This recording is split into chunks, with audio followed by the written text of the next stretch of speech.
What if everybody in this school basically had the thought, you know, I love myself unconditionally.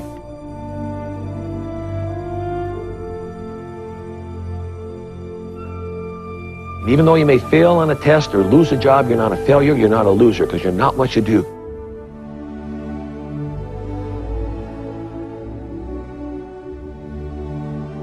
If you think you need to prove worth through your achievement, you're walking on a real thin ice. And talent's so overrated. And we need to build their self-image.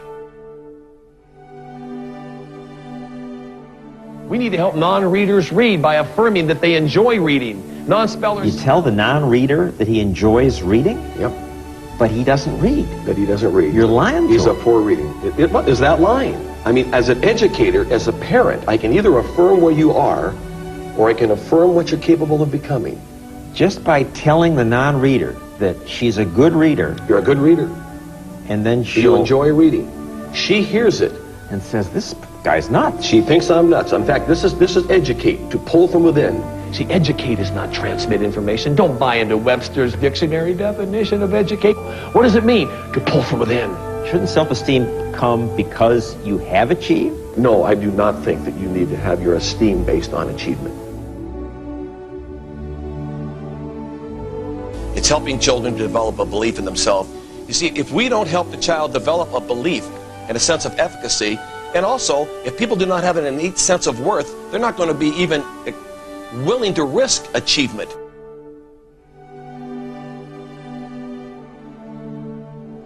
Not easy to change, is it? Until you change the attitude. Attitude's everything. It's like snack food.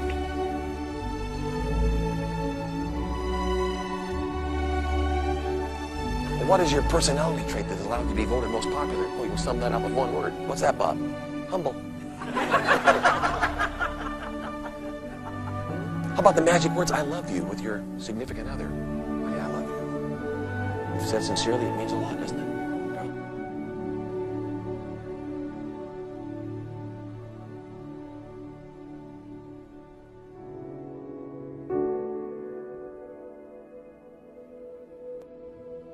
So it's all attitude, it's all belief.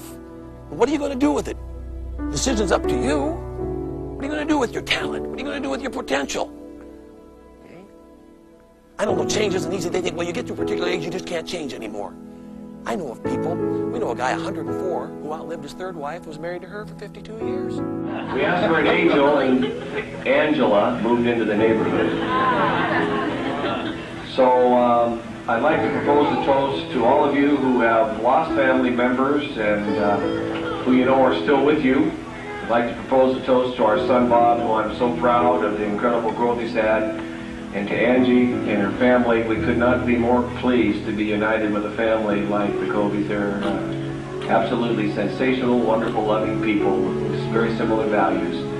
And to all of our friends who chose to make this day special with us, we love you, and we wish maybe 70, 80, maybe 90 decades of happiness, years, excuse me, of happiness to these beautiful people. And maybe even decades in another life. Angie, we love you.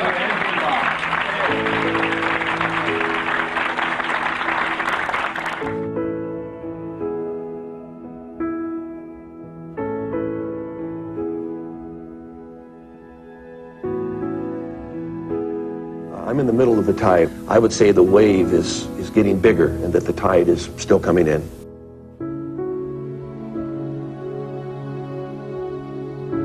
Trevor's such it's in his blood. That's why he's such a good mental conditioning coach. The guy knows everything about personality and knows about attitude and positive thinking. The guy's so positive, and he's so dedicated. I think that's the biggest thing. You can tell he loves what he does, which makes him so good at it. Like Trevor Moawad from IMG was my mental conditioning coach. He was great help, you know. And all night long he was telling me, you know what, this is nothing. Just go out there and do what you do best, and you know, just trying to calm me down and all that stuff. And he did a great job.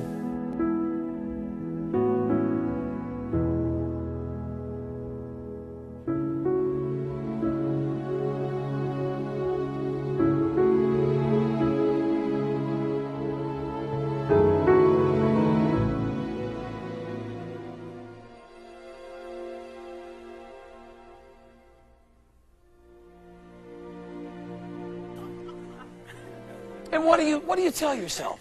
What is your conversation with yourself? I'm so stupid. 10 o'clock at night, what's the matter with me? Eat smart all day, then I blew it on chocolate chips.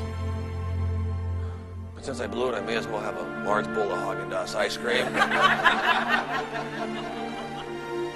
With Hershey syrup, little crushed walnut, what's left of the chips, Cool Whip, a large cola, and belch all night.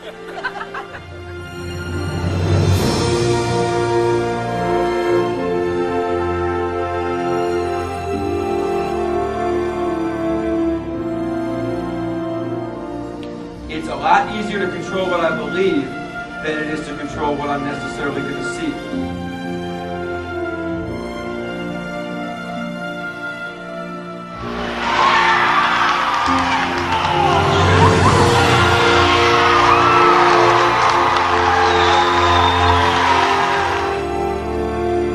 And we end up spending our life, don't we, at a beautiful tropical paradise just off the coast of Maui.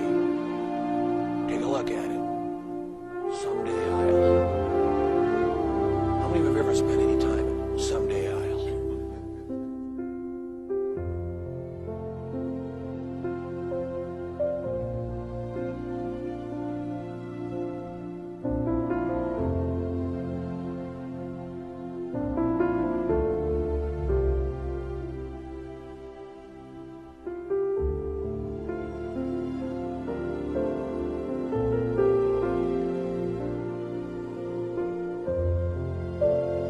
This is a beautiful church here in Vekwe. Come on, Lee, and Jan. Wait a minute, Andrea. Are you getting the picture? I want you to say something holy. Holy? Holy. Say something spiritual. Oh, la moya. This we don't. What do they speak? What do they say? All of their masses are in Swedish.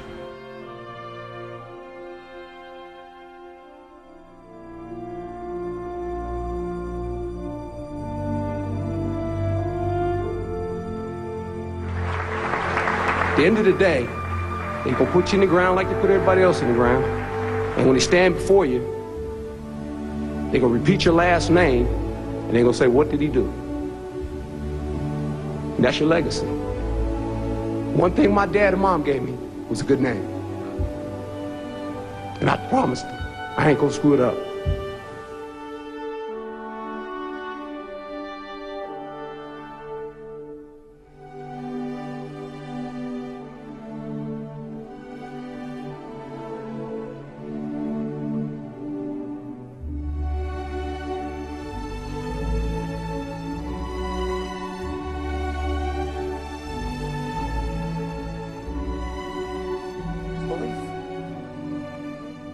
I know an 82-year-old, 82 years of age, enrolled in the doctoral program, University of Iowa, moved into the dorm.